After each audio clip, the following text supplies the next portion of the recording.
It was high school algebra class, and my crush named Christy sat 2 seats in front of me.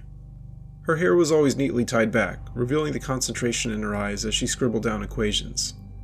I, on the other hand, was barely keeping up. Algebra was like a foreign language to me, one that seemed to whisper threats rather than solutions. Our teacher, Mr. Henderson, was a stern man with a voice that could make the chalk dust dance off the blackboard. Today, he was introducing us to quadratic equations, a concept that felt as daunting as climbing Mount Everest in flip-flops.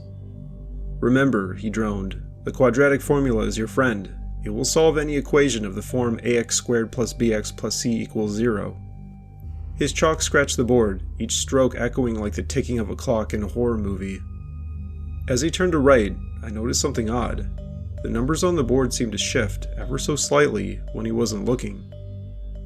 At first I thought it was just my imagination, or perhaps my dread of algebra manifesting visually. But then, the numbers began to rearrange themselves into something else, something sinister. Christy, always the diligent student, raised her hand. "Mr. Henderson, the numbers on the board, they're not right." She said this in a voice tinged with confusion. Mr. Henderson turned back, his eyes narrowing. "Nonsense, Christy, they're perfectly correct."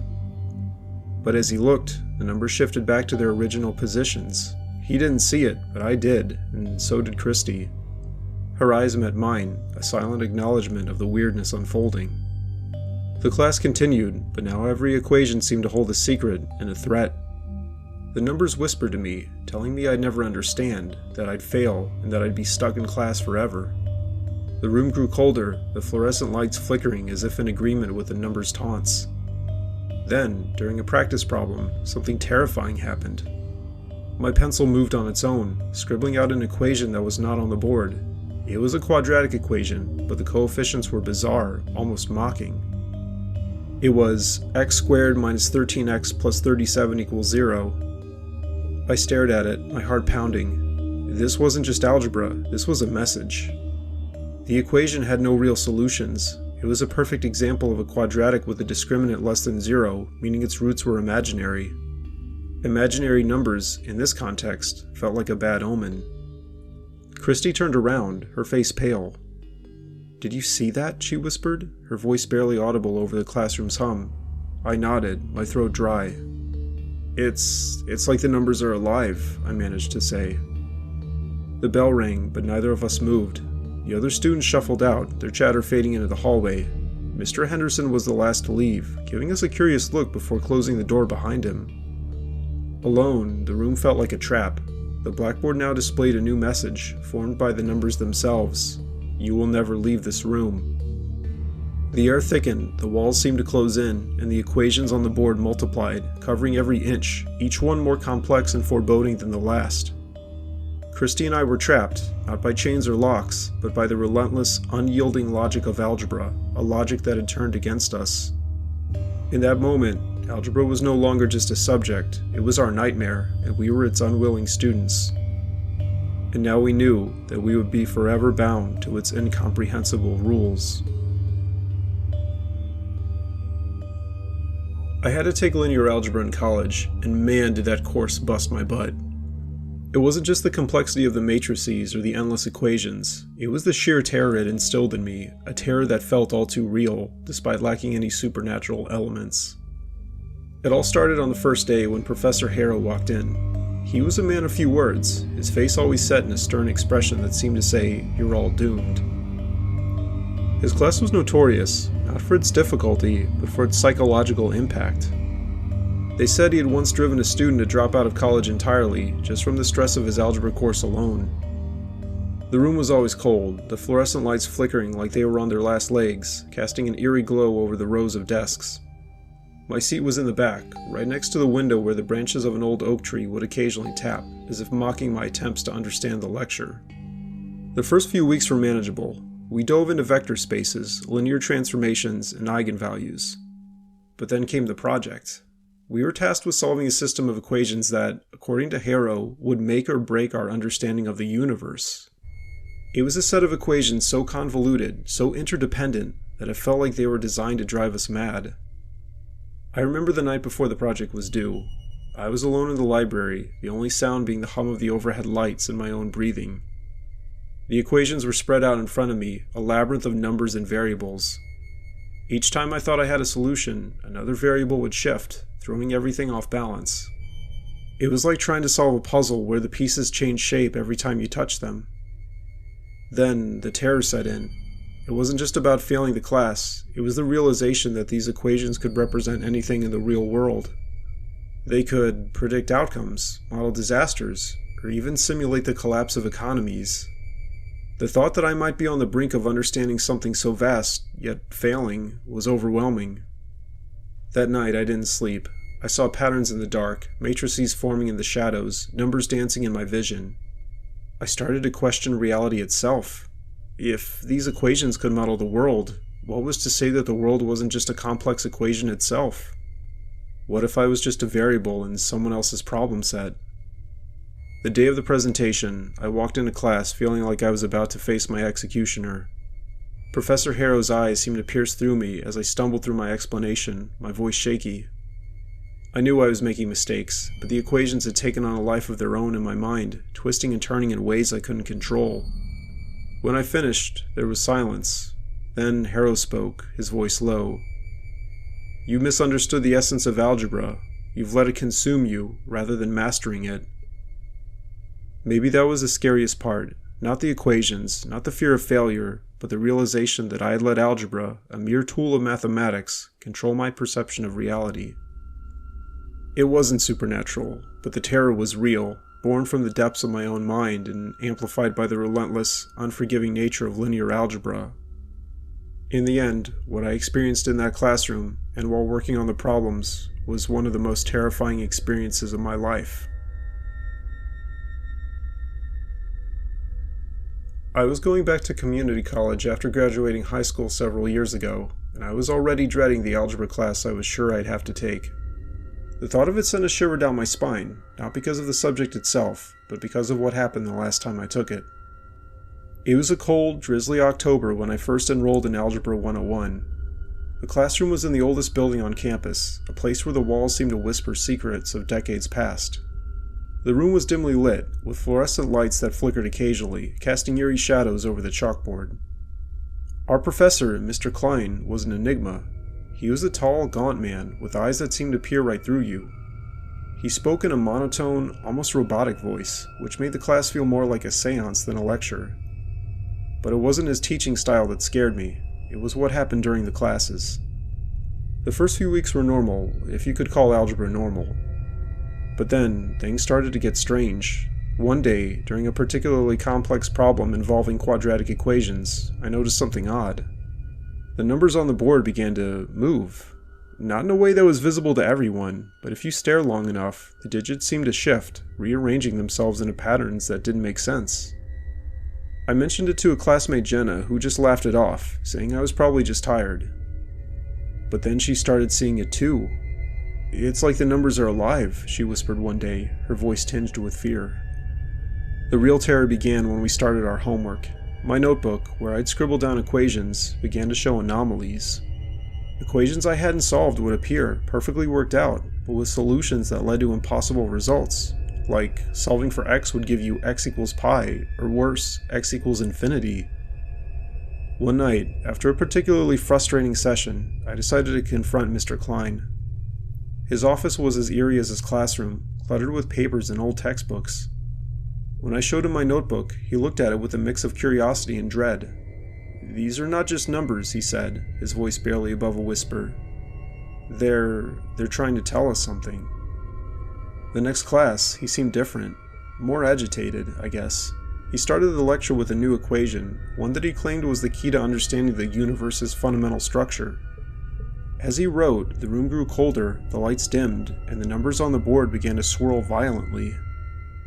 That's when I realized it wasn't just about algebra anymore. The numbers, the equations, they were a language, a code that was trying to communicate something beyond our comprehension. Mr. Klein, in his obsession, had tapped into something that was driving him mad. The climax came during our final exam. The test was supposed to be straightforward, but as I looked at the paper, the questions morphed before my eyes. They became riddles, paradoxes, each one more disturbing than the last. I could hear whispers, not from my classmates, but from the numbers themselves. They were urging me to solve them and understand. I ended up dropping out that night, unable to shake the feeling that algebra had become something sinister, a gateway to a reality where numbers held power over us. I never went back, but sometimes, late at night, when I'm alone, I still see those numbers moving and whispering, waiting for me to solve them. And that's the scariest part. I'm not sure if I ever want to know what they're trying to say. I was a STEM major in college, and though I didn't have to, I decided to take an abstract algebra class. It was supposed to be an exploration of beauty in mathematics, a dive into the abstract world where numbers and operations transcend the mundane. Little did I know, it would become a journey into the heart of my own personal nightmare. The class was held in an old lecture hall, one of those places where the air always felt too heavy, laden with the dust of chalk and the whispers of past students who had struggled with equations long before I was born. Professor Langston was the kind of man who seemed to have been born from the pages of a math textbook, his eyes always slightly glazed over, as if he were perpetually solving some complex problem in his mind. The first few weeks were fine, I guess. We delved into groups, rings, and fields, concepts that, while abstract, had a certain logic to them. But then we reached the chapter on polynomial rings, and that's where things started to go awry. One evening, after a particularly dense lecture on polynomial ideals, I found myself alone in the library, surrounded by towering shelves of books that seemed to lean in as if they were listening. I was trying to solve a problem set, but the more I worked, the more the equation seemed to twist and turn, becoming something else entirely. X squared plus x plus 1 equals 0. Simple, right? But as I stared at it, the numbers began to morph. The zeros seemed to hollow out, becoming an endless pit, and the ones started to multiply, creating a chain of ones that stretched off the page. My heart rate quickened. The room grew colder.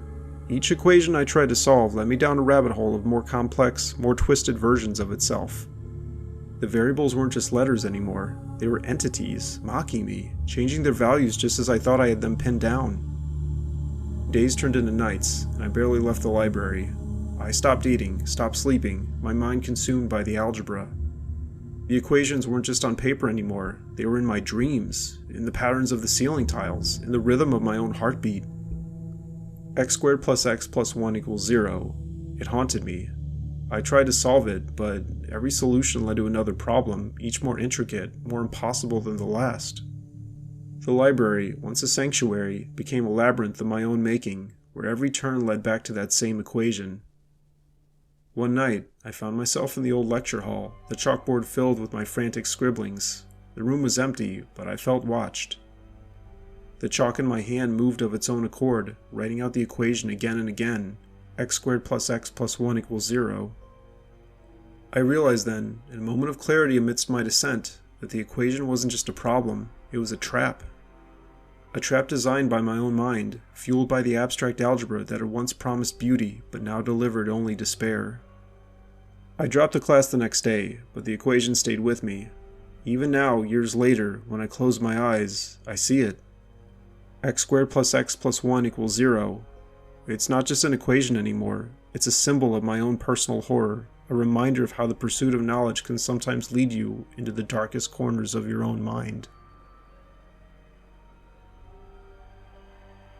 One day in 5th grade, we were studying linear equations, you know the ones, with y equals mx plus b. I remember it vividly because it was the day algebra stopped being just math and turned into something far more terrifying. Our teacher, Mrs. Finch, had this peculiar way of explaining things, as if algebra was a secret code to the universe. She'd say, equations are like stories, each variable has its own life, its own path. That day, she decided to make our lesson interactive. She handed out these old, yellowed worksheets with problems that seemed to have been printed decades ago.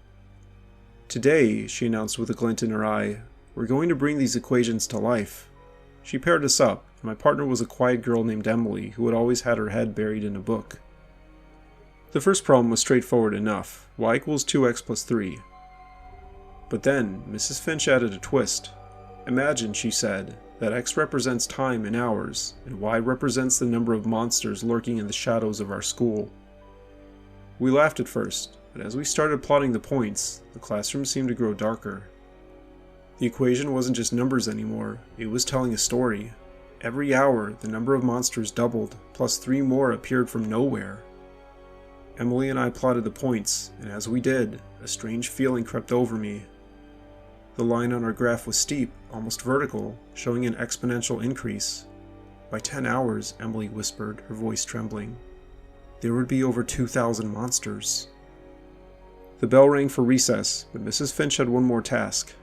Let's walk the halls, she suggested, and see if we can find any signs of our monsters. It was meant to be playful, but as we walked, the school felt different. The shadows seemed longer, the echoes of our footsteps sounded like whispers. We reached the old, unused wing of the school, where the lights flickered. There, on the dusty floor, we saw footprints. Not human footprints, but something with too many toes, too many claws. Emily grabbed my arm, her eyes wide. It's just the janitor playing a prank, I tried to reassure her, but my voice lacked conviction. Back in class, we continued with our equations, but now every problem felt like a prophecy. The next equation was y equals negative x plus 100, where x was still time, and y was now the number of safe places left in the school. With every hour, the safe zones decreased by 1. The day wore on, and the classroom grew colder. The equations we solved seemed to dictate the reality around us. By the end of the day, the last problem was y equals 0.5x minus 1,000, where y was now our chance of survival. With every hour, our chances halved. As we left the classroom, the sun was setting, casting long shadows that seemed to move independently. Emily and I didn't speak much after that day. We both knew we had touched something we shouldn't have, something that algebra had hidden in plain sight. Years later, I still remember that day, not just for the math, but for the chilling realization that numbers could tell stories, and some stories were better left untold. You ever heard of Cardano's formula? Most folks haven't, but if you're into math, especially algebra, it's like the holy grail for solving cubic equations. I just so happen to be one of those math geeks, always diving into the deep end of numbers and equations. But let me tell you, what happened with Cardano's formula was something out of a nightmare. It all started when I found this old dusty book in the university library. The cover was worn, the pages yellowed, but inside, there it was. Ars Magna by Girolamo Cardano. I was thrilled. Here was the original text, not just the formula, but the history, the drama, the betrayal behind it. I decided to make it my project for the semester, to delve into every aspect of it. The first few weeks were normal. I'd spend hours in the library, poring over the text, translating the Latin, understanding the context. But then, things started to get weird. I began seeing numbers everywhere, not just in my studies. They'd appear in my stream of coffee, in the patterns of leaves, even in the clouds. It was like the universe was speaking to me in algebra. One night, I was working late in my dorm room. I'd just arrived at a particularly complex part of the formula when my calculator started malfunctioning. It began displaying sequences of numbers I hadn't input. At first, I thought it was just a glitch, but then I realized these were solutions to equations I hadn't even thought of yet. It was as if the calculator was solving problems on its own, problems that were increasingly bizarre and abstract. The next day, I tried to ignore it, focusing on my project. But then, during a lecture, the numbers started whispering to me. Not audibly, but in my mind, like a constant nagging voice. Solve me, they'd say. Find the root. It was driving me insane. I couldn't concentrate on anything else. That's when I started seeing patterns in people's movements, in the way cars drove, in the rhythm of conversations. Everything was algebra to me. I began to see life through a lens of equations, where every interaction was a variable, every decision a function waiting to be solved. The climax came during the final presentation of my project. I was supposed to explain Cardano's formula, but instead, I started talking about these new equations, these patterns I saw everywhere. My classmates looked at me like I was mad. My professor tried to intervene, but I couldn't stop. The numbers, the formulas, they were all I could see. After that, I was pulled aside. They said I was overworked, that I needed rest. But it wasn't just work. It was like Cardano's formula had opened a door in my mind, a door that led to a world where everything was numbers, and numbers were everything. Now I'm on a break from university, trying to get back to normal. But sometimes, late at night, when I'm alone, I hear them again. The numbers whispering, urging me to solve them. And I wonder, did I really discover something profound, or did I just lose myself in the labyrinth of algebra? I still remember realizing that just because a quartic polynomial didn't factor into a linear factor, that didn't mean it didn't factor into two irreducible quadratics. It was a moment of enlightenment, or so I thought, in the dusty, dimly lit classroom of Professor Eldridge, where the air was always thick with chalk dust and the scent of old books. That day, algebra took on a life of its own, and not in the way I had ever imagined. The problem was simple enough on the surface: solve for the roots of a quartic equation. But as I delved deeper, the numbers began to twist and turn, not just in my mind, but in the world around me. It started subtly. The shadows cast by the overhead lights seemed to align in patterns that mimicked the equations I was working on. I shrugged it off as coincidence, but then the coincidences grew more frequent and more deliberate. One evening, after everyone had left, I stayed late to finish my work. The room was silent except for the scratching of my pencil. As I wrote out the steps to factor the polynomial, the lines on the paper seemed to elongate, stretching beyond the edges of my notebook. I blinked, rubbed my eyes, but when I looked back, the lines had formed a grid, a labyrinth of algebra that seemed to pulse with a life of its own. The next day, numbers started appearing everywhere. The bus I took home had a route number that was a prime factor of my equation's discriminant. The time on my watch, the prices at the grocery store, even the page numbers in the books I read at home, all seemed to weave into the fabric of my quartic problem. It was as if algebra was seeping into reality, or perhaps I was being drawn into its abstract world. Then came the night when I couldn't sleep. The equations danced before my closed eyes, not just as symbols but as entities, each with its own personality. The quadratic factors, once I thought of them as two separate entities, now seemed like twins, inseparable, yet each with its own set of roots, its own existence. They whispered to me, not in words, but in the silent language of numbers, urging me to find their roots, to complete them. The culmination came during a late-night session in the library. I was alone, surrounded by towering shelves of books, when I noticed the library's layout had changed. The aisles formed the shape of my quartic polynomial, each turn and junction a variable or a coefficient. Panic set in. I tried to leave, but every exit seemed to lead me back to where I started, each time with the equation growing more complex, more demanding. I realized then, in that endless loop, that algebra wasn't just a subject. It was a force, a relentless, logical force that could shape reality if one stared at it long enough. It wasn't supernatural, but it was still beyond the natural, a realm where human logic meets the infinite possibilities of numbers. I managed to escape that night, not by solving the equation, but by accepting it. I stopped fighting the numbers, and they let me go, back into the world where algebra was just algebra, or so I hoped. But every now and then, when I solve a problem or see a pattern, I feel the pull, the whisper of those numbers. And they remind me that one time I had ventured too deep into their domain.